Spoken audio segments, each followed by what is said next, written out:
तो कल वाली क्लास में हमने क्या पढ़ा था? वैसे कल तो कई राजा पढ़ लिए थे हमने, एक बार रिवीजन करवा दूं मैं आपका फटाफट जल्दी से। तो प्रताप के बाद शुरू किया था हमने। तो पहले बड़े राजा तो पढ़ा हमने अमर सिंह, प्रताप का बेटा ही था अमर सिंह, जहांगीर के साथ संधि कर लेता है 1615 के अंदर, वो पढ़ा था हमने उसके बारे में। 5 फरवरी 1615 को संधि हो गई थी। संधि का प्रस्ताव लेके इधर से गए थे शुभकरण पंवार और हरिदास झाला, उधर से खुर्रम जिसको हम शाहजहां कहते हैं वो आया हुआ था। संधि में कहा कि मेवाड़ का राणा जो है, किंग जो है, वो मुगल कोर्ट में नहीं जाएगा, उसकी जगह प्रिंस जाएगा। और प्रिंस जब जाएगा तो अपने साथ में 1000 कैवलरी सोल्जर लेके जाएगा। आपको जो चित्तौड़ का किला है वो वापस दे देंगे, रिटर्न किया जाएगा आपको, पर आप उसका रिनोवेशन या रिकंस्ट्रक्शन नहीं करवा सकते। और मुगलों के मेवाड़ वालों के बीच में किसी भी प्रकार का कोई भी मैरिटल रिलेशन स्टेब्लिश नहीं किया जाएगा। तो प्रिंस करण सिंह इधर से गया था। जहांगीर ने बड़ा सम्मान सत्कार किया उसको, 5000 का उसको मनसबदार बनाया गया था। थॉमस रो लिखता है, सर थॉमस रो जो अंग्रेजों का एक राजदूत था जहांगीर के दरबार में, वो लिखता है कि जो मेवाड़ के किंग्स थे उनको मुगलों ने अपने इंडिपेंडेंट तो बनाया था, अपने अंडर तो ले लिया था, लेकिन ताकत से नहीं लिया था, बुद्धि द्वारा लिया था, कि not by force but by wisdom उनको लिया गया था। ऐसा थॉमस रो लिख के गया था। शाहजहां के टाइम की अपने एक अजमेर की मस्जिद है शाहजहानी मस्जिद, उसमें भी इस बात का उल्लेख है कि मैं गया था और मैंने वहाँ पे जाके मेवाड़ वालों पर अपना नियंत्रण स्थापित कर लिया था। हालांकि कहते हैं कि अमर सिंह जी संधि से बड़े निराश हुए थे और अमर सिंह जी उसके बाद ये जगह ही छोड़ गए थे उदयपुर वाली, और नौचौकी नाम की जगह पे जाके रहने लग गए थे।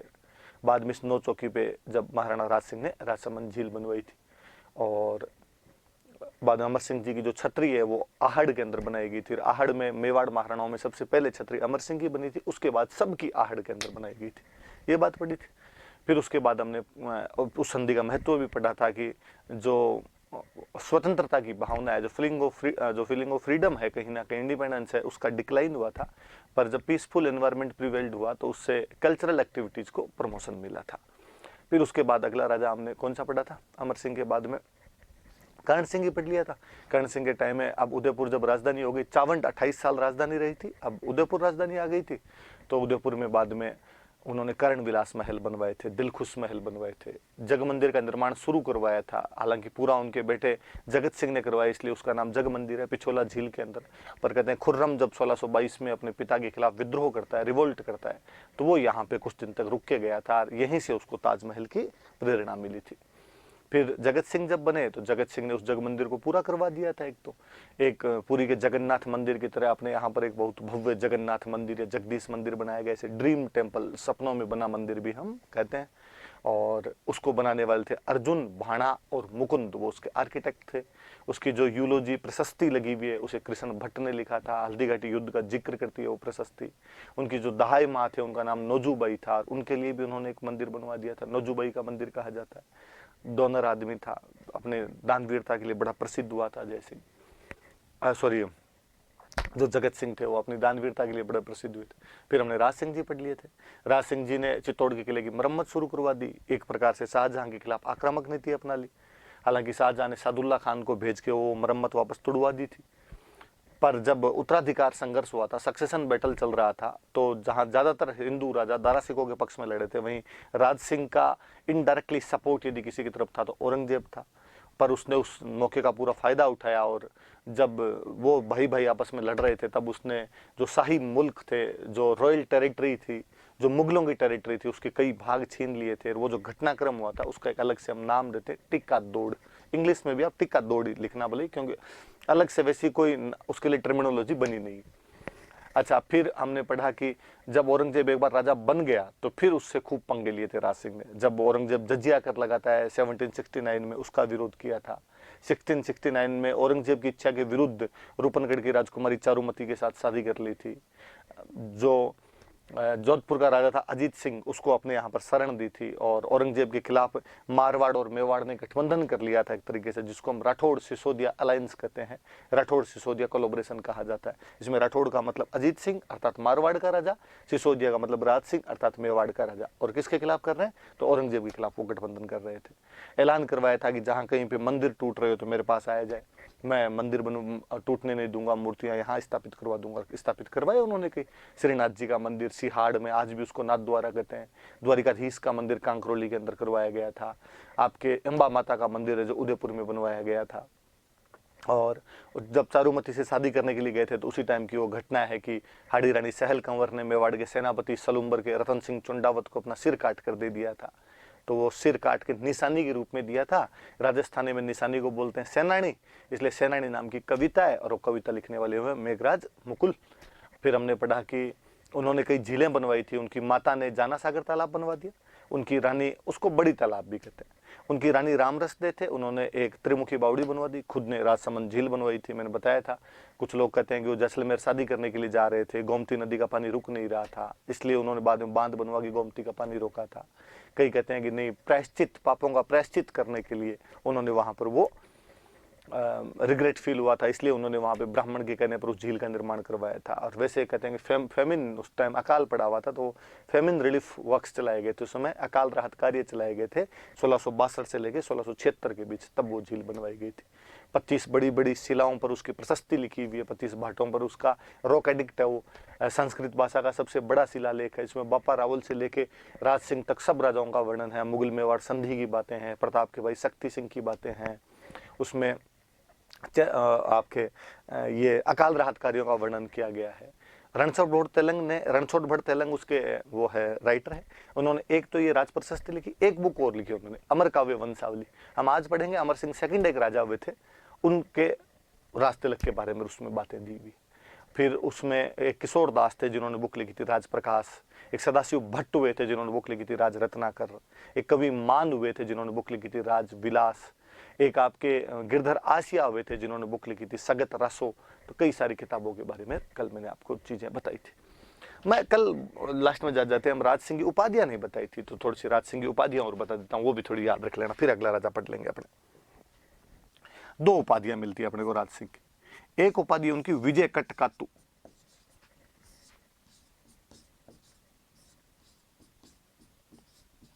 विजय कटकातु, और एक उपाधि उनकी हाइड्रोलिक रूलर।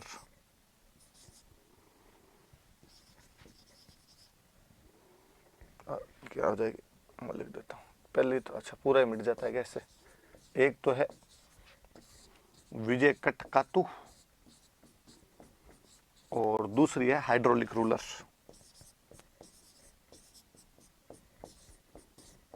हाइड्रो मतलब वही पानी, तो जल की व्यवस्था करवाई, इस वजह से तो हाइड्रोलिक रूलर।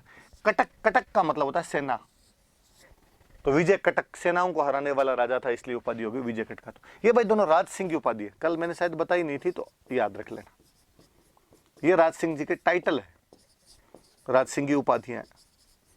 चलो उपाधि याद रहे। कटक का मतलब सेना, तो विजय कटक तो सेनाओं को जीतने वाला। हाइड्रो का मतलब पानी, तो ये राजसमंद झील, त्रिमुखी बावड़ी, जाना सागर तालाब बनाए। तो हाइड्रोलिक रूलर, पानी की व्यवस्था करवाने वाला राजा।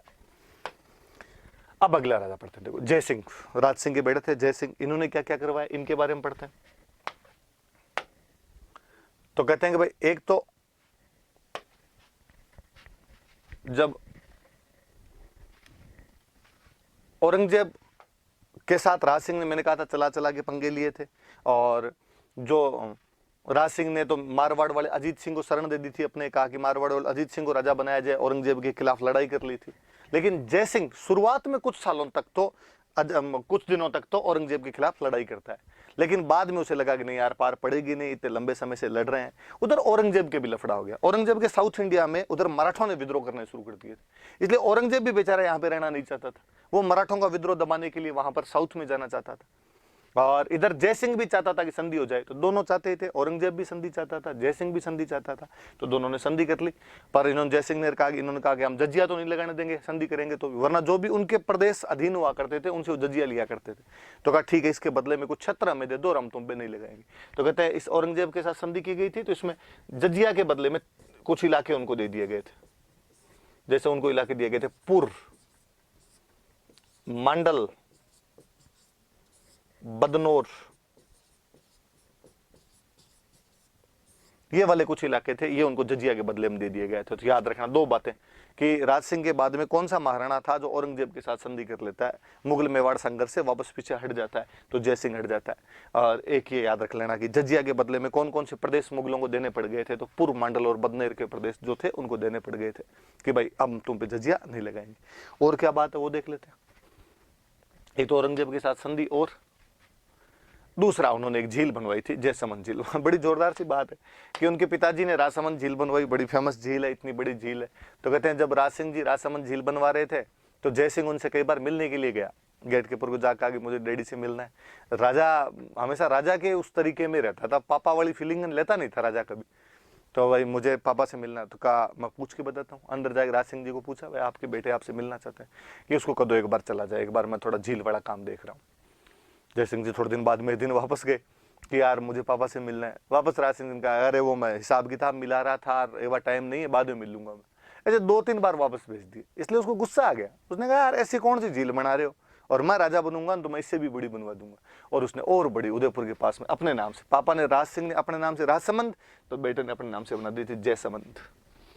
3-4 नदियों का पानी रोका गया वहां पे, ज्योग्राफी में आप और ढंग से पढ़ते उसको, गोमती का, रूपारेल का, बगार का, उन नदियों का पानी रोक के बांध बना के एक नाके से वो पानी निकाला गया। वो जो नाका उसका नाम है ढेबर, इसलिए झील का एक नाम और है ढेबर झील।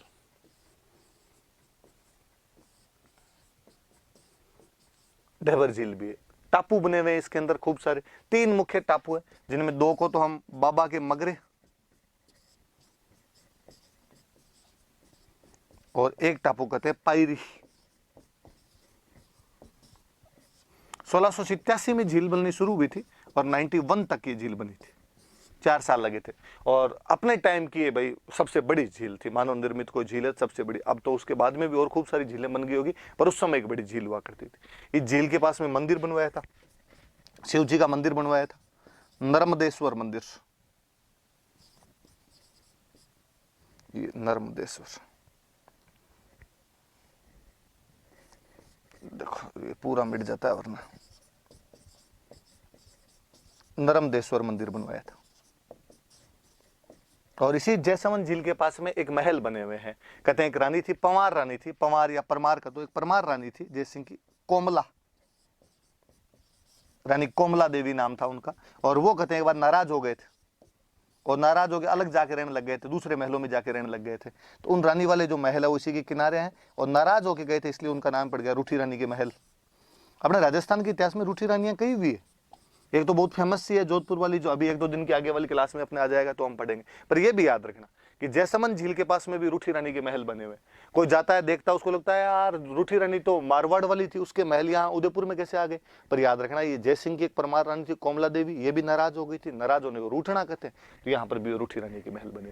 तो बस 2-3 बातें। औरंगजेब के साथ संधि की, मुगल मेवाड़ संघर्ष कुछ समय के लिए रुक गया, जजिया के बदले में पूर्व मंडल और बदनौर के इलाके मुगलों को दे दिए गए।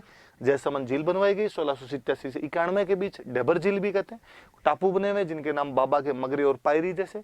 नर्मदेश्वर मंदिर बनवाया था इसके पास में, और इसके पास में परमार रानी कमला देवी के महल बने हुए हैं, जिनको हम किस नाम से जानते हैं, तो रूठी रानी के महल कहते हैं उनको। बस इतना ही है जय सिंह के बारे में। आगे बढ़ते हैं। देखो अगला राजा आ गया भाई अमर सिंह। अमर सिंह सेकंड के बारे में पढ़ते हैं।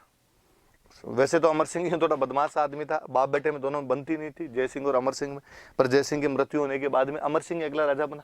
क्या एक घटना क्या हुई देखना सुनना। अमर सिंह के टाइम इधर आपके 1707 में मुगल बादशाह जो औरंगजेब था उसकी डेथ हो जाती है।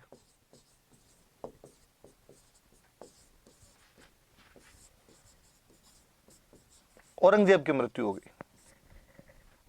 औरंगजेब के मरने के बाद में उसके 2 बेटों के बीच में लड़ाई हो गई। उसके 2 बेटे, तो वैसे 3 बेटों के बीच में लड़ाई हुई थी, पर मुख्यतः इन 2 के नाम थे, याद ही रखना। एक बेटे का नाम था मुअज्जम, एक बेटे का नाम था आजम, एक बेटे का नाम था कामबख्श। इनके बीच में लड़ाई होती है, पर इन वाली थोड़ी सी अपनी याद रखना। मुअज्जम और आजम के बीच की लड़ाई याद रखना। अपने आमेर या जयपुर का, तो आज इसको अपने जयपुर कहते हैं, इसको पहले बोलते थे आमेर। और अपने आमेर का एक राजा हुआ करता था जिसका नाम था सवाई जय सिंह। ये मुगल राजकुमार लड़ रहे थे, राजस्थान के कुछ राजा इधर थे, कुछ राजा उधर थे। और सवाई जय सिंह का बड़ा भाई था, या सॉरी छोटा भाई था विजय सिंह। उसने इस बड़े भाई का साथ दिया मुअज्जम का। मतलब दो भाई अलग अलग, जो आमेर का राजा है सवाई जय सिंह वो तो साथ दे रहा है आजम का, और जो उसका भाई है विजय सिंह वो साथ दे रहा है मुअज्जम का। लड़ाई हुई इनके बीच में, जीत गया मुअज्जम, और मुअज्जम जीतने के बाद मुगल बादशाह बना, बहादुर शाह के नाम से, बहादुर शाह प्रथम के नाम से मुगल बादशाह बना। और उसने कहा लिस्ट बनाओ अपने खिलाफ कौन कौन थे। पता चला सब आमेर वाला सवाई जय सिंह अपने खिलाफ था। वो आमेर आया, आमेर आके उसने सवाई जय सिंह को राजा के पद से हटा दिया, और यहाँ पे राजा किसको बना के चला गया, विजय सिंह को। अब बेचारा सवाई जय सिंह बेरोजगार हो गया। उधर मैंने बताया था आपको कि मारवाड़ का अजीत सिंह जो राजा है, और औरंगजेब उसको राजा नहीं मान रहा। उधर उसको दुर्गादास राठौड़ वगैरह राजा मनवाने के लिए प्रयत्न कर रहे हैं। राज सिंह जो समर्थन दे रहा है, बाद में कुछ दिनों तक जय सिंह ने भी समर्थन दिया था, बाद में समर्थन हटा लिया था, पर औरंगजेब ने अपने जीते जी अजीत सिंह को राजा नहीं बनने दिया, तो वो भी एक तरीके से बेरोजगार है। इधर जैसे ही औरंगजेब के मरने के समाचार सुने तो अजीत सिंह हालांकि जोधपुर पे कब्जा तो कर लेता है उधर जाके, लेकिन बहादुर शाह ने उसको भी प्रॉपर राजा नहीं माना, इसलिए अजीत सिंह भी एक तरीके से बेरोजगारी था।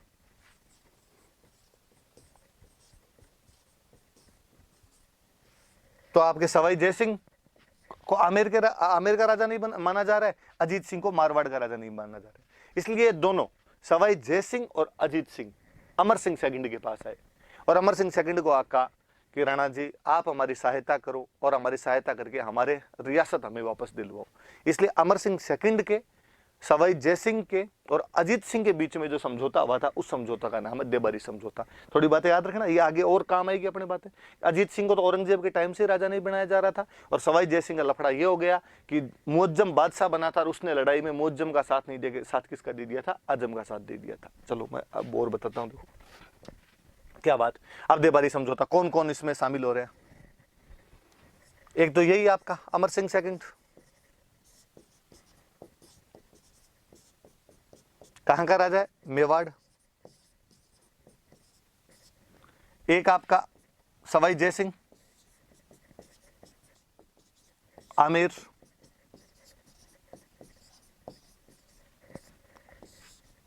एक आपका अजीत सिंह मारवाड़।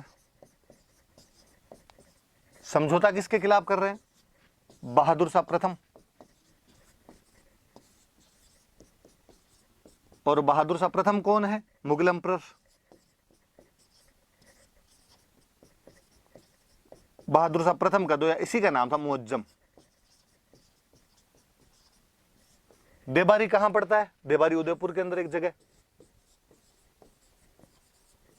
समझौता कब हुआ, 25 मई 1708 को समझौता होता है। तो ये याद रखना सारी बातें। देबारी कहां पड़ता है, उदयपुर में। समझौता कब होता है, 25 मई 1708 को। किस किस के बीच में, मेवाड़ के राणा जी अमर सिंह सेकंड, आमेर के सवाई जय सिंह और मारवाड़ के अजीत सिंह। किसके खिलाफ, तो मुगल बादशाह मुअज्जम का दोया बहादुर शाह प्रथम के खिलाफ समझौता होता है। क्या रीजन क्या है कि इन दोनों को राज्य वापस दिलवाने हैं, इनके स्टेट वापस दिलवाने हैं।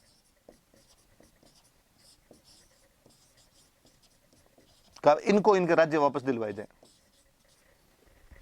क्योंकि इन दोनों के राज्य मुगलों ने अपने पे कब्जे कर रखे हैं। मुगलों ने इनको वहां से राजा हटा रखा, राजा नहीं मान रखा है। अमर सिंह ने कहा कि यार ठीक है, मैं तुम्हारा साथ दे दूंगा। जय सिंह समझौता करना चाहता है, क्यों, क्यों उसे आमेर का राजा बनना है। अजीत सिंह समझौता करना चाहता है, क्यों, क्योंकि उसको मारवाड़ का राजा बनना है। अमर सिंह ने कहा मुझे क्या मिलेगा। इन दोनों का साहब हमारे जब कभी अच्छे दिन आएंगे तो हम आपकी सहायता कर देंगे। उसने कहा मंगता हूं, खुद की सहायता कर नहीं पा रहे हो, मेरी तुम क्या सहायता कर दोगे। तो उन्होंने कहा सर फिर भी देखो आप। तो उसने कहा मेरी एक शर्त है। बताओ साहब क्या शर्त है। तो उसने कहा मेरी एक बेटी है चंद्रकंवर। कहा ठीक है। सवाई जय सिंह को कहा कि तेरे को उससे शादी करनी पड़ेगी। सवाई जय सिंह ने कहा ओ मैं तैयार हूं ब्याह के लिए। अरे क्या, सुन ले पूरी बात। पहले मेरी बेटी से तेरे को शादी करनी पड़ेगी, पहले ये बता तेरे और कितनी रानी है। उसने गिन के बताया, साहब है 4-5 तो है। बेटे कितने हैं, सब बेटे भी हैं मेरे तो पहले से। तो भले ही तेरे कितनी भी रानियां हैं, तेरे कितने ही बेटे हैं, हमें उनसे कोई मतलब नहीं है, लेकिन हमारी जो बेटी चंद्रकंवर की शादी तेरे से करेंगे। ये भले ही तेरी बाद की रानी है, शुरुआत पहली रानी नहीं है। भले ही इसके जो बेटे होंगे वो बाकी रानियों के बेटों से छोटे होंगे, लेकिन फिर भी हमारी बेटी का जो बेटा होगा वो तेरे बाद में राजा बनना चाहिए। यदि तेरे बाद में आमेर का राजा चंद्रकंवर का बेटा बने तो हम सहायता कर देंगे, वरना सहायता नहीं करेंगे। उसने कहा मुझे तो बनाओ राजा, तब बेटी के बेटे के बनने की नौबत आएगी। तो कहा तेरी हम सहायता कर देंगे। पर ये ध्यान रख लेना वही बनना चाहिए। सवाई जय सिंह का साहब पक्का, जैसे आप कहोगे वैसे कर दूंगा। तो ये देबारी समझौते की दो शर्तें हैं। क्या शर्तें हैं? एक तो कि अजीत सिंह और सवाई जय सिंह को उनके राज्य रिटर्न करवाने में हेल्प करेंगे हम, और अमर सिंह सेकंड की बेटी है चंद्र कंवर, उसकी शादी सवाई जय सिंह के साथ की जाएगी। पर कंडीशन है, कंडीशन ये है कि चंद्र कंवर का जो बेटा होगा वो मेवाड़ का सॉरी आमेर का नेक्स्ट किंग होगा। आमेर का नेक्स्ट किंग उसको बनाना पड़ेगा, भले ही वो छोटा हो भले ही नहीं। बात बड़ी छोटी सी लगती है। समझौता हुआ, समझौता होते तीनों की संयुक्त सेनाएं, मेवाड़, मारवाड़ और आमेर की संयुक्त सेनाएं पहले जोधपुर गई, जोधपुर भी जाकर कब्जा किया, मुगलों को भगा दिया वहां से। फिर आमेर आई, आमेर से भगा दिया और कब्जा कर लिया। सवाई जय सिंह और अजीत सिंह अपने अपने राज्य प्राप्त करने में सफल हो गए थे, अपने अपने राज्य प्राप्त कर लिए थे। राजस्थान की 3 बड़ी रियासतें एक साथ आ रही थी। हम आगे मारवाड़ पढ़ेंगे तब मैं और बताऊंगा, ये सब दुर्गादास राठौड़ का परिणाम था। राजस्थान को एक करने वाला कोई आदमी था तो वो ये था।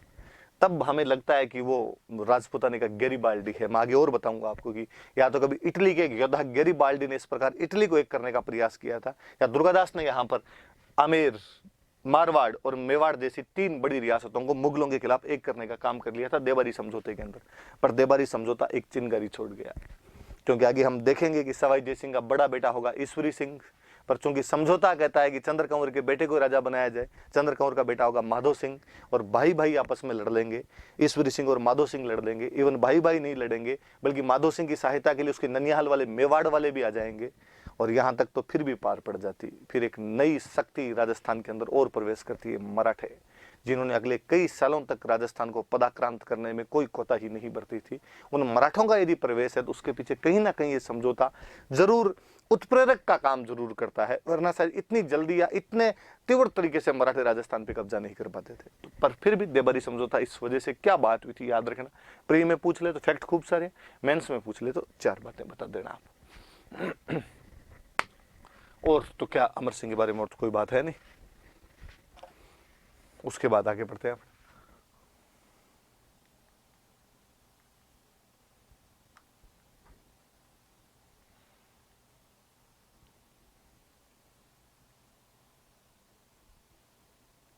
इसका 1 नंबर कहां गया? चलो कोई नहीं, मैं बता देता हूं। इसके बाद अगले राजा बने भाई संग्राम सिंह सेकंड।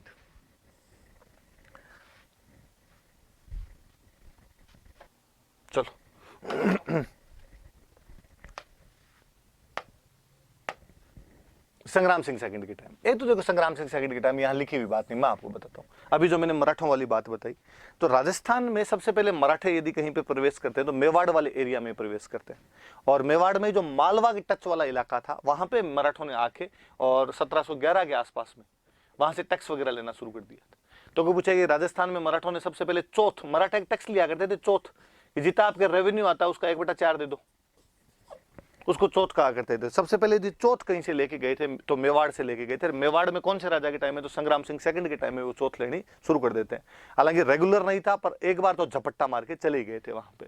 तो थोड़ा सा बात याद रखना, फिर आगे क्या मैं बता दूंगा। एक तो वो थोड़ी सी फिर आगे वाली बात से कंटिन्यू हो जाएगी। फिर इस राजा के टाइम में 2 सीधी सी बातें। एक तो इसकी कोई राजकुमारी थी, एक दिन रात को राजकुमारी को सपना आया कि वो एक बगीचे के अंदर घूम रही है, बगीचे में चारों तरफ सुंदर सुंदर फूल लगे हुए हैं, बगीचे में चारों तरफ फव्वारे लगे हुए हैं, माउंटेन्स लगे हुए हैं, फाउंटेन्स लगे हुए हैं उसमें, और वो अपनी सहेलियों के साथ में वहां पर घूम रही है। राजकुमारी सुबह उठी और राजकुमारी ने जाके अपने पापा को कहा कि पापा ऐसे ऐसे पहाड़ों के बीच के अंदर कोई एक झील है, और झील में सुंदर सुंदर फ्लावर्स है, सुंदर सुंदर फाउंटेन उसके अंदर चल रहे हैं, मैं अपनी सहेलियों के साथ घूम रही हूँ। राजकुमारी सपना देखे और पूरा नहीं हो, फिर किस बात की राजकुमारी? राजा ने अपनी राजकुमारी के लिए वैसे ही एक बगीचे का निर्माण करवाया। उस बगीचे में वैसे ही सुंदर सुंदर उन्होंने फूल लगवाए, वैसे ही सुंदर सुंदर उन्होंने फव्वारे लगवाए, उसमें वो अपनी सहेलियों के साथ घूमती थी। वो जो बगीचा है, वो जो गार्डन है, उसको हम सहेलियों की बाड़ी के नाम से जानते हैं। तो याद रखना, बाकी सहेलियों की बाड़ी किसने बनवाई थी? तो संग्राम सिंह सेकंड ने बनवाई थी सहेलियों की बाड़ी। फिर इनकी मम्मी का नाम था देव कुंवरी। मम्मी शिव जी के भक्त थे, तो अपनी मम्मी के लिए एक मंदिर बनवाया था इन्होंने, वैद्यनाथ मंदिर। शिव जी का मंदिर पर ध्यान रखना, शिव मंदिर, शिवालय है। उदयपुर के पास में गांव पड़ता सिसारमा, वहां पर इस मंदिर का निर्माण करवाया गया था। तो कोई पूछे वैद्यनाथ मंदिर किसने बनवाया? तो संग्राम सिंह सेकंड। कहां पर बना हुआ है? तो सिसारमा गांव में बना हुआ है। किसका मंदिर है? तो शिव जी का मंदिर है। किसके लिए बनवाया? तो अपनी मम्मी देव कुंवरी के लिए इसका निर्माण करवाया था। अब वही कोई मंदिर बनेगा तो उसकी प्रशस्ति लगाई जाएगी, यूलोजी लगाई जाएगी। इसमें भी वैद्यनाथ प्रशस्ति लगी हुई, और उस वैद्यनाथ यूलोजी या वैद्यनाथ जो प्रशस्ति है, इसको जो राइटर हुए उनका नाम है रूप भट्ट।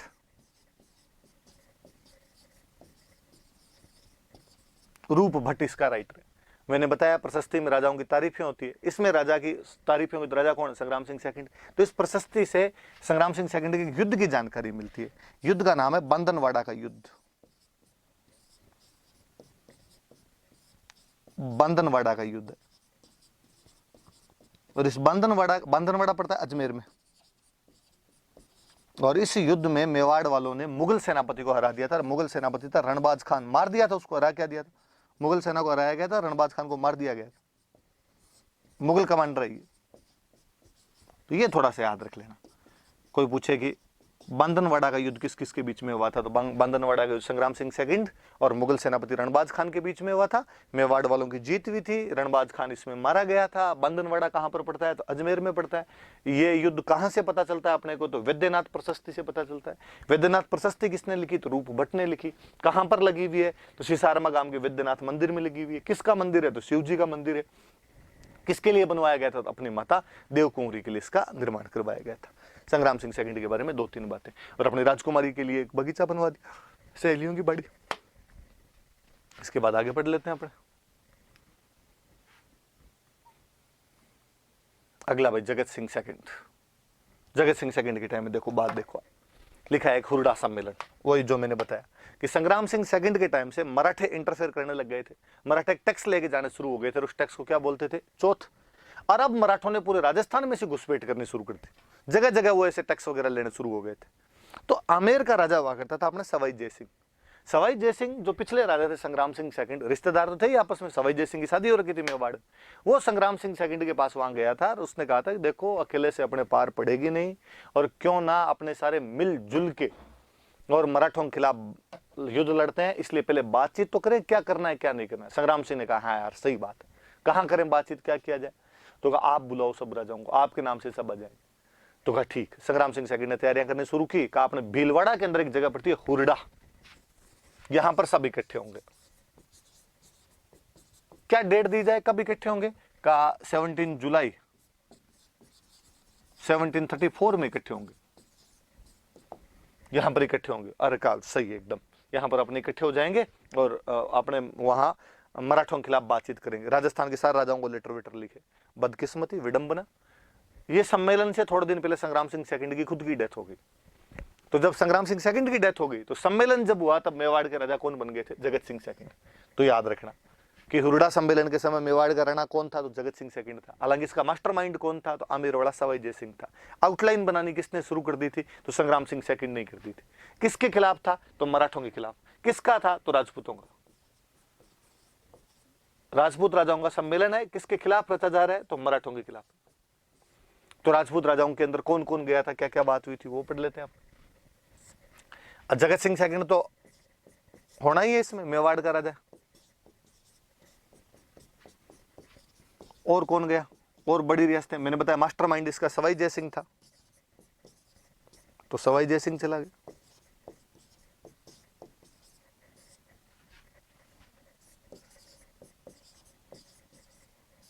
ये आमेर का, ये सवाई जय सिंह चला गया। फिर इसके बाद में और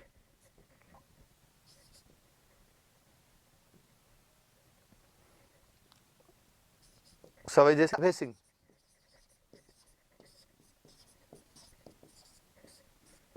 मारवाड़ मतलब जोधपुर। इसका छोटा भाई था बख्त सिंह, ये नागौर का राजा बना हुआ था, तो उसको कहा तू ही आजा।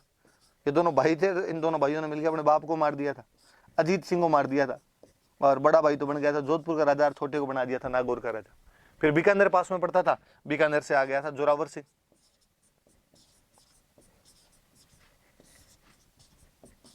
जोरावर सिंह बीकानेर से। फिर कोटा बूंदी वाले आ गए। बूंदी का राजा हुआ करता था दलेल सिंह, ये बूंदी का था, ये आ गया। कोटा का राजा हुआ करता था दुर्जन साल, दुर्जन साल आ गया। किशनगढ़ का राजा हुआ करता था राज सिंह, तो किशनगढ़ वाला राज सिंह आ गया। करौली का राजा हुआ करता था गोपाल पाल,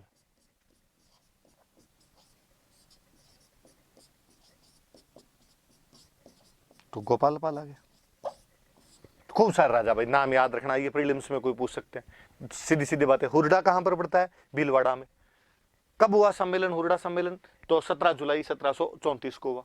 किसका सम्मेलन था? राजस्थान के राजपूत राजाओं का। किसके खिलाफ था? तो मराठों के खिलाफ था। आउटलाइन बनाने वाला कौन था? तो संग्राम सिंह सेकंड थे। लेकिन किन के टाइम में हुआ? तो मेवाड़ वाले जगत सिंह सेकंड के टाइम में। इसका मास्टरमाइंड कौन था? तो सवाई जय सिंह। मारवाड़ और नागौर के राजा दो भाई थे, कौन कौन आए थे? तो मारवाड़ का अभय सिंह और नागौर का बख्श सिंह। बीकानेर से जोरावर सिंह, कोटा बूंदी से आए, बूंदी का दलेल सिंह और कोटा का दुर्जन साहब, किशनगढ़ से राज सिंह और करौली का गोपाल पाल। ये मुख्य मुख्य राजा इसके अंदर भाग लेते हैं। अब जब सारे बैठे तो बात आई, भाई अध्यक्ष किसको बनाया जाए? इसका आज के इस सभा का मुखिया कौन? सवाई जय सिंह को लगता था कि यार संग्राम सिंह जी थे तब तो वो बन जाते, पर अब तो मैं सीनियर हूं, मैं इसका मास्टरमाइंड हूं, मैं ही बनना चाहिए। लेकिन अभय सिंह के और सवाई जय सिंह के बीच में बनती नहीं थी दोनों में। इसलिए ये दोनों आपस के अंदर इनमें लड़ाई हो गई कि अगला राजा कौन बनेगा। अभय सिंह ने कहा, सॉरी, अगला इसका अध्यक्ष कौन बनेगा? अभय सिंह ने कहा मैं बनूं, और सवाई जय सिंह ने कहा मैं बनूं। वहां कोई कवि बैठे थे, उन कवि ने बैठे बैठे कहा कि ये अभय सिंह अपने पिताजी को मार के गए थे। सवाई जय सिंह की पीढ़ी में 2-3 पीढ़ी पहले किसी एक राजा ने अपने बेटे को मार दिया था। तो एक कवि थे, उन कवि ने दुआ बोला कि इत जयपुर इत जोधपुर दोनों थपो थाप, कि यहाँ पे जयपुर और जोधपुर वाले दोनों आपस में थप्पड़ मारने के लिए तैयार हो रखे हैं अध्यक्ष बनने के लिए। इत जयपुर इत जोधपुर दोनों थपो थाप, कुरम मारियो दीकरो। कुरम मतलब कछवाहा। आमेर वाले जो राजा थे कछवाहा थे, कछुए को कुरम बोलते हैं। तो कुरम मारियो दीकरो, कि कछवाहों ने तो अपने बेटे को मारा है। कम धज मारियो बाप, राठौड़ों को कम धज बोलते थे, मारवाड़ वाले राठौड़ थे, और कम धजों ने अपने बाप को मारा है। तो कहा बेलखणो, एक बेटा मार के यार, एक बाप मार के, लखन दोनों में है नहीं, अध्यक्ष और बनना है। ऐसा कहते ये तो दोनों हो गए चुप। तो अब कौन बने साहब अध्यक्ष? तो बिल्ली के बाग का छिंका टूटा। जुमे जुमे राजा बने हुए 4 दिन हुए थे, फिर भी इस सम्मेलन के अध्यक्ष कौन थे? जगत सिंह सेकंड। इसके चांसलर का दो, चेयरपर्सन का दो, प्रेसिडेंट का दो, किसी को बनाया गया था, तो वो कौन थे? जगत सिंह सेकंड थे। तो ये थोड़ा सा याद रखना कि जगत सिंह सेकंड को इसका क्या बनाया गया था? बाद में अध्यक्ष बनाया गया था इसका। जगत सिंह सेकंड को बना दिया गया इसका अध्यक्ष। अब बैठ के सब बैठ गए, सबने बातें भी अच्छी अच्छी की, सबको राजी किया। अरे लड़ो मत यार, आपस में लड़ रहे हो, तो मराठों के खिलाफ इकट्ठे हुए थे, क्या बात करनी, बैठ के बातें करो। बैठ के बातें की, और बात के अंदर कहा गया कि आज के बाद सब एक दूसरे के मित्र हैं, आज के बाद सब एक दूसरे के फ्रेंड है, सब एक दूसरे के एलीज है, और यदि किसी की भी दूसरे किसी के साथ लड़ाई होती है तो सबको उसका साथ देना पड़ेगा। मतलब एक का शत्रु सबका शत्रु है, और एक का मित्र है वो अपने सबका क्या होगा? मित्र होगा। सब आपस में मिलजुल के लड़े। तो अपना शत्रु कौन है? तो कहा मराठे। तो मराठों के खिलाफ युद्ध करें, युद्ध किया जाएगा मराठों के खिलाफ। तो हाँ ठीक है साहब, युद्ध कर लेंगे मराठों के खिलाफ, बोलो। तो कहा एक बार जुलाई है, थोड़ा बरसात का सा महीना है, ये बरसात खत्म हो जाए, बाद में रामपुरा में मराठों के खिलाफ युद्ध किया जाएगा। कोटा के पास में जगह पड़ती थी रामपुरा, रामपुरा में मराठों के खिलाफ युद्ध करेंगे। का ठीक, सब राजी मत होके गए। तो क्या शर्तें क्या है? कि सभी राजा एक दूसरे का साथ देंगे, और रामपुरा में मराठों के खिलाफ युद्ध किया जाएगा। पर कब किया जाएगा? आफ्टर रेनी सीजन, जब बरसात का सीजन निकल जाएगा उसके बाद में हम मराठों के खिलाफ युद्ध करेंगे। बरसात का सीजन भी निकल गया, रामपुरा में इकट्ठे भी हुए, पर सवाई जय सिंह ही गया था, बाकी वाले राजा को ज्यादा गए नहीं थे। इसलिए बाद में रामपुरा वाले युद्ध के अंदर भी मराठे ही जीत गए थे, मतलब सब राजाओं ने अपनी सेना वगैरह भेजी नहीं। कारण था इनमें आपस में इतना ज्यादा जल्स था, इतने ज्यादा ईर्ष्या थी कि कोई भी राजा दूसरे राजा के झंडे के नीचे काम करने के लिए तैयार ही नहीं था। इसलिए हुरडा सम्मेलन फेल है, हुरडा सम्मेलन पास नहीं हो पाया था। हुरडा सम्मेलन के जो भी कॉन्सिक्वेंस थे वो इनके पक्ष में नहीं आ पाए थे। हुरडा सम्मेलन में जो भी बातें की गई थी उनको इम्प्लीमेंट नहीं किया गया था। फिर भी हुरडा सम्मेलन का यदि कोई उज्जवल पक्ष है, यदि उसका कोई पॉजिटिव साइड है, तो वो ये है कि खानवा के युद्ध के बाद, सिंस बैटल ऑफ खानवा, उसके बाद में राजपूत कभी भी किसी एक्सटर्नल पावर के खिलाफ एकजुट नहीं हो पाए थे। यदि पहली बार किसी एक्सटर्नल पावर के खिलाफ इकट्ठे हो रहे थे तो वो जगह हुरडा है, वो एक्सटर्नल पावर मराठे हैं। हालांकि उन्होंने बातें वैसी जरूर की थी इकट्ठे होने की, इंप्लीमेंट नहीं कर पाए होंगे, लेकिन खानवा के युद्ध पहली बार किसी एक जाजम पर बैठे थे, एक साथ आए थे, तो हुरडा के अंदर आए थे। तो थोड़ी सी हुरडा सम्मेलन वाली बातें याद रख लेना, क्या था क्या नहीं था, सब राजाओं के नाम कब हुआ था, प्री मेंस दोनों में कुछ ही पूछा जा सकता है भाई आपसे, सारी बातें याद रखना।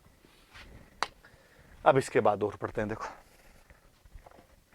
फिर एक तो यही है कि इसने महल बनवाए थे।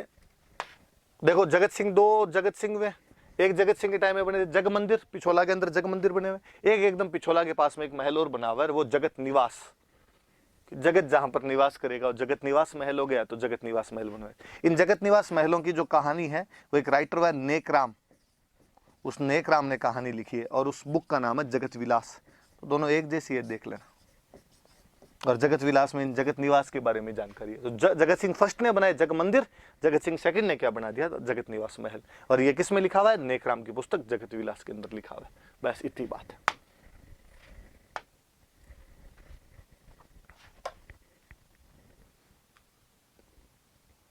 आगे पढ़ लेते हैं। देखो भीम सिंह के टाइम में क्या क्या बातें हुई। तो दो बातें आ रही है भीम सिंह के टाइम में। एक तो आ रहा कृष्णा कुमारी का विवाद और एक अंग्रेजों के साथ में उसने क्या कर ली थी, संधि। पढ़ते हैं, देखो क्या था। अब हम बार बार मराठों की बातें कर ही रहे हैं, सुनना दे। कृष्णा कुमारी विवाद सुनते हैं, पहले क्या था इधर देखना। हम कौन सी रियासत पढ़ रहे हैं पिछले कुछ दिनों से, मेवाड़। मेवाड़ रियासत में कौन सा वंश पढ़ रहे हैं हम, गुहिल। राजा कौन सा पढ़ रहे हैं, भीम सिंह। और भीम सिंह की बेटी है, उसका नाम है कृष्णा कुमारी।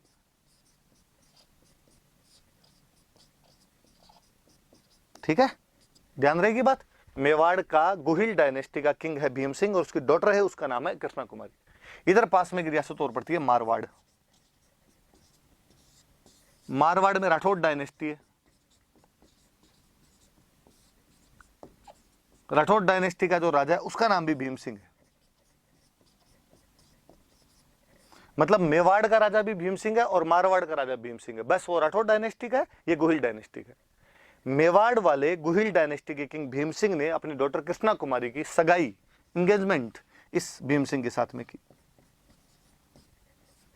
कि भाई भीम सिंह के साथ में हम शादी करेंगे, सगाई कर दी गई। लेकिन देवयोग से भाग्य को यही मंजूर था कि शादी से पहले ही सगाई हुई थी, इस भीम सिंह की डेथ हो गई, इस भीम सिंह की मृत्यु हो जाती। तो यहां पे भीम सिंह के बाद भीम सिंह का छोटा भाई बना मान सिंह, भाई था ये इसका, ये राजा बना। इधर जब उसकी डेथ हो गई तो मेवाड़ वालों ने सोचा यार राजकुमारी की सगाई की थी मारवाड़ और राजा की तो डेथ हो गई, अब क्या किया जाए। तो पास में एक बड़ी रियासत और पड़ती थी जयपुर। जयपुर का दो या आमेर का दो इसको। और यहां पे डायनेस्टी हुआ करती थी कछवाहा। और कछवाहा डायनेस्टी का यहां जो राजा था उसका नाम था जगत सिंह सेकंड। वो नहीं, मेवाड़ वाला जगत सिंह सेकंड नहीं, अलग से कछवाहा डायनेस्टी का जयपुर का जगत सिंह सेकंड है। और इन्होंने इसके साथ सगाई कर दी। तो आपको नहीं समझ में आए तो वैसे फर्स्ट सेकंड कर लो भले। पहले सगाई उसके साथ हुई थी, वो मर गया, तो दूसरी सगाई इसके साथ। इसके साथ जब सगाई हुई तो लोगों ने इस मान सिंह को भड़का दिया किसी ने कि यार कृष्णा कुमारी की सगाई तो पहले तुम्हारे मारवाड़ हुई थी और अब तुम्हारे मारवाड़ से हटाकर उसकी तो आमेर कर दी, तुम्हारी बेइज्जती है। जो लड़की तुम्हारे घर आने वाली थी अब वो जयपुर वालों के घर जाएगी। और मान सिंह ने उदयपुर वालों को कहा कि नहीं, तुम तुम्हारे लड़की की सगाई है वो जयपुर नहीं कर सकते, तुमको ये सगाई तो जोधपुर ही करनी पड़ेगी। उन्होंने कहा यार दिमाग खराब हो गया, हमने तेरे भैया के साथ की थी, तेरे भैया मर गए। अब उसने कहा भैया भले ही मर गए, मुझे नहीं पता, पर सगाई तो ये जोधपुर करनी पड़ेगी आपको। उन्होंने कहा अब हमने तो जयपुर कर दी, अब जयपुर वालों से देख लो, यदि तुमसे मामला सुलझे तो आपस के अंदर को सलटा लो, बाकी हमने तो वहां पर कर दी। इसलिए अब जयपुर और जोधपुर के बीच में ठन गई। मान सिंह ने जगत सिंह को कहा कि तू सगाई तोड़ दे। कृष्णा कुमारी सुंदर थी, जगत सिंह सगाई तोड़ने के लिए तैयार नहीं, तो आपस में ये भिड़ गए। राजकुमारी उदयपुर की, कृष्णा कुमारी, लड़ कौन पड़े, जयपुर और जोधपुर वाले। तो इनके बीच में लड़ाई हुई, जयपुर और जोधपुर वालों के बीच में। बहुत फेमस है युद्ध, गिंगोली का युद्ध। गिंगोली का युद्ध हुआ, नागौर के अंदर जगह पड़ती है परबतसर के पास, तो इसको परबतसर का युद्ध भी कहते हैं।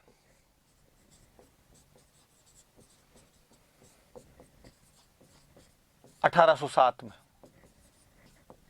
किस किस के बीच में युद्ध हो रहा है, जगत सिंह और आपके मान सिंह के बीच में, याद रखना भले। जयपुर वाला जगत सिंह सेकंड वर्सेज मान सिंह। जयपुर जोधपुर के बीच में लड़ाई हो रही है। याद रखना है कि कृष्णा कुमारी के लिए कौन सा युद्ध हुआ था, तो गिंगोली का युद्ध हुआ था। गिंगोली का एक और नाम क्या था, परबतसर। कहां पर पड़ती है जगह, नागौर में। युद्ध कब हुआ था, 1807 में। किस किस के बीच में हुआ, तो जयपुर के जगत सिंह सेकंड और मारवाड़ के मान सिंह। कौन सी राजकुमारी के लिए? कृष्णा कुमारी के लिए। शुरुआती हमले में जगत सिंह तेज पड़ा और मान सिंह की सेना ऐसे भाग जाती है, और मान सिंह का जो मेहरानगढ़ का किला था वापस उसको वहां जाके शरण लेनी पड़ी। जयपुर वालों ने किले को चारों तरफ से घेर लिया। क्या करे, मान सिंह अंदर बैठा हुआ। तो मैं थोड़ा सा लो इसको मिटा के वापस और बताता हूँ बात। अब मान सिंह देख लो, वापस लिख देता हूँ मैं इस युद्ध को। गिंगोली का युद्ध है, या इसी का नाम है परबतसर का युद्ध।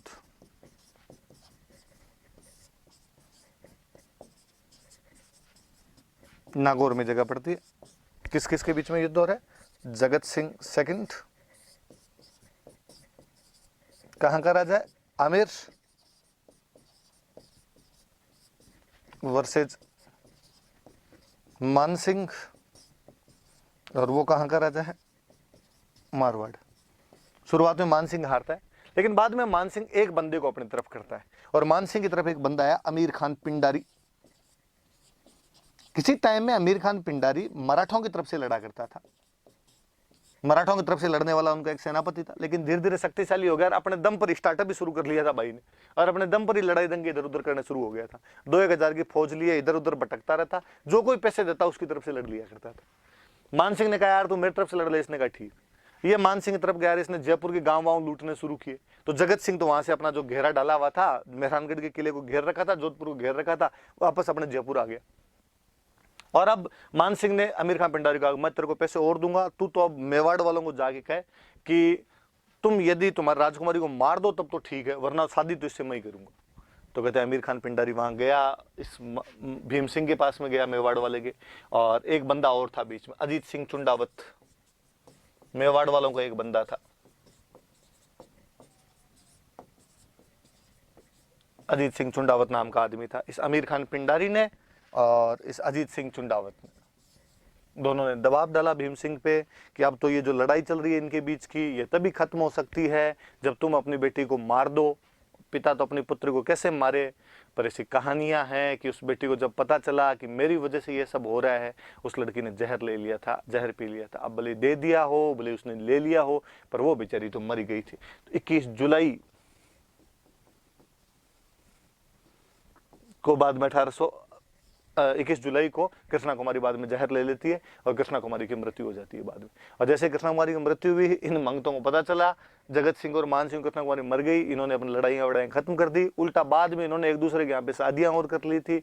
तो ये वो कलंकित धब्बा है कहीं ना कहीं एक, कि किस प्रकार राजाओं ने आपसी अपनी कुंठा के अंदर एक राजकुमारी की जान ले ली थी, और कैसे मेवाड़ वाले उस राजकुमारी की जान लेने के लिए बेबस मजबूर हो गए थे। और ये बापा रावल के वंशजों का मोरल डिक्लाइन था। अब शायद भगवान भी उनका साथ नहीं दे रहा था, कि कभी मेवाड़ वालों के राज चिन्ह में लिखा हुआ था कि जो दृढ़ राखे धर्म को तिहि राखे करतार, जो अपने कर्तव्य का पालन करते हैं भगवान उनका साथ देता है। पर अब शायद राजा अपने कर्तव्य का पालन नहीं कर रहे थे। कहते हैं हाय बुरी लगती है ऊपर वाले की। इस अजीत सिंह ने जिसने जहर दिलवाया था, इसके तो बाद में थोड़े दिनों बाद में रानी भी मर गई थी, बेटे भी मर गए थे इसके, और ये तो लास्ट में पागल हो गया था, मंदिर मंदिर घूमता था, और लास्ट में तो ये माथा बिड़ा बिड़ा के मरा था, कन्या की हाय लग गई थी उसको। और मेवाड़ भी उसके बाद अधिक स्वतंत्र नहीं बच पाया था। भारत में एक नई शक्ति उदय ले रही थी उस समय, मराठे अंग्रेज मराठों को हरा चुके थे, और अब अंग्रेजों की निगाहें उन प्रदेशों पे थी जहां पर कभी मराठों का नियंत्रण था। उनका ध्यान राजपूताना की तरफ गया, उन्होंने राजस्थान के साथ संधियां करनी शुरू की थी। इधर भीम सिंह खुद परेशान था, अपने सामंतों से, पिंडारियों से, मराठों से, सबसे परेशान हो रखा था। और लोहड़ी वाले दिन 13 जनवरी 1818 को भीम सिंह अंग्रेजों के साथ संधि कर लेता है। याद रखना कि मेवाड़ का वह राजा जिसने अंग्रेजों के साथ संधि की थी, तो कौन था? तो वो आपके भीम सिंह था। भीम सिंह की तरफ से संधि करने के लिए कोई गया था, अजीत सिंह। ये अजीत सिंह वो नहीं है भाई, दूसरा अजीत सिंह है कोई। और अंग्रेजों की तरफ से जो संधि करने के लिए आया था वो था चार्ल्स मेटकॉफ को। और संधि कर ली गई, कहा कि हम एक दूसरे के दोस्त हैं, एक दूसरे का ध्यान रखेंगे। अंग्रेजों का हमारा एक आदमी हमेशा तुम्हारे पास रहेगा, उसको हम पॉलिटिकल एजेंट कहेंगे। और वो जो पॉलिटिकल एजेंट बना के भेजा गया था, उस आदमी का नाम था कर्नल जेम्स टोड, जिसे हम राजस्थान के इतिहास का पिता कहते हैं, जिसने राजस्थान की हिस्ट्री पर किताबें लिखी है, जिसने राजस्थान की हिस्ट्री को पूरे विश्व में ग्लोरीफाई किया था, वो यहाँ मेवाड़ का पहला पॉलिटिकल एजेंट बन के आया था। आगे और पढ़ेंगे तब मैं और बात बताऊंगा। ये मेवाड़ की हिस्ट्री खत्म होती है यहाँ पे। जो मुख्य मुख्य राजा थे वो पढ़ ली। इससे आगे वाले जो राजा है वो फ्रीडम मूवमेंट में कहीं ना कहीं साथ में उनके नाम आते रहते हैं, तब उनकी जानकारी हम पढ़ लेंगे। धन्यवाद।